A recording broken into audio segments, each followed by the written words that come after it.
Indianapolis Colts might be good at football. How about that? Jeff Saturday came in.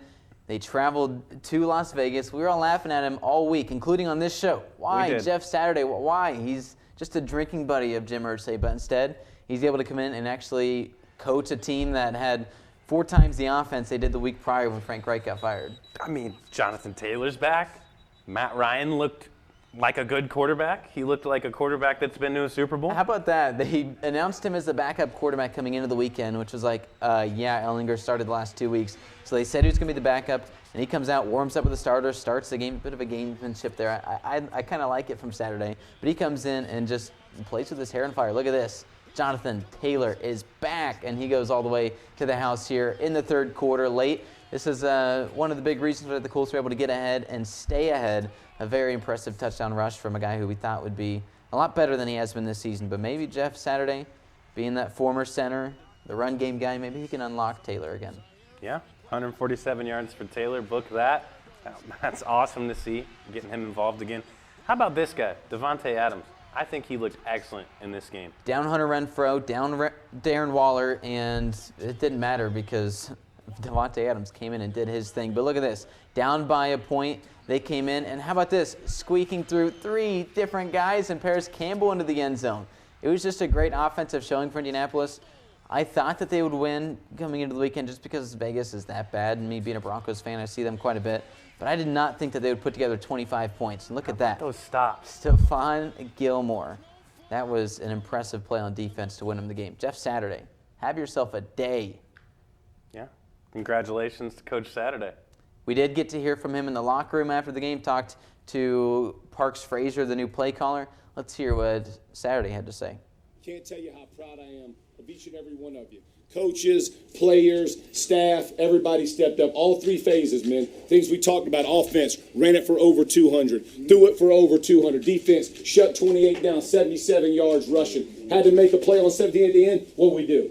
Make a play at the end. Make a play at the end, man. Hey, make a play at the end, man. Who goes hardest the longest, man? That's how this game is decided. The most physical football team won today.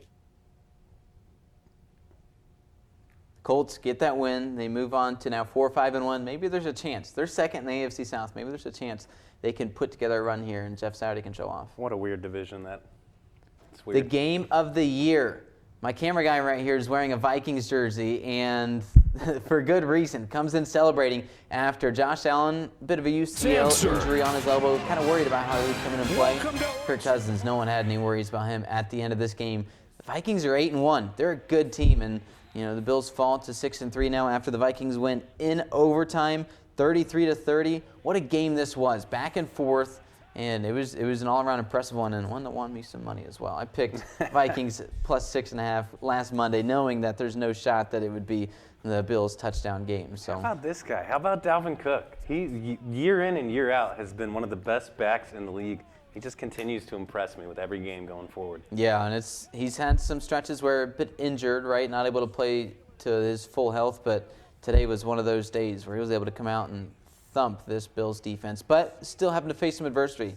The Bills led for most of the game until towards the end. Look at this. A doink missed field goal would have been 23-30 at that point.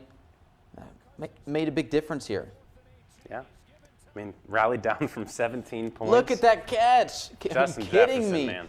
Justin Jefferson, look at this. Reaches up, 2 hands the defender has, doesn't matter. Jefferson. I was giving that same cameraman a little bit of crap for saying this is catch of the year. I think I'm going to have to join the bandwagon. That's catch of the year. It's probably catch of the year, and it's an impressive one. Look at this one, though. They don't get the touchdown. The game's over, right? 44 seconds left on the clock. It's going to be Bills' ball at the goal line because Cousins can't get in the end zone. Vikings fans kicking themselves right now. The Bills are going to win 27-23. No, the fumbled snap at the goal line. Suddenly, the Vikings are right back in on it. Wow. What a crazy sequence. Insanity.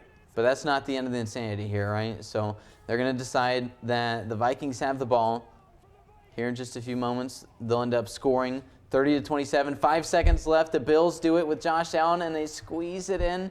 Very impressive. And in overtime, the finish ends up being a 33-yard field goal attempt that the Vikings hit and win 33-30. A very impressive day for the Vikings, who, again, now they improve Best team. Look at this, however. Patrick Peterson, his second interception of Josh Allen of the day. We'll see that here in just a few moments, but it was just one of those days for the Vikings, and they're for real. They're for real, for sure. Yeah. What a day for really all sports. It was a great weekend in sports, and we appreciate you guys staying along and listening to the show. UINDY, again, congratulations to the GLVC champion UINDY football team. It was an impressive weekend, and a lot of fun in the NFL and college football as well. The champs, man. The champs. Headed to Pittsburgh State. We'll see how it turns out for them on Saturday. Catch us next week right here on Last Call, 5 o'clock next Monday.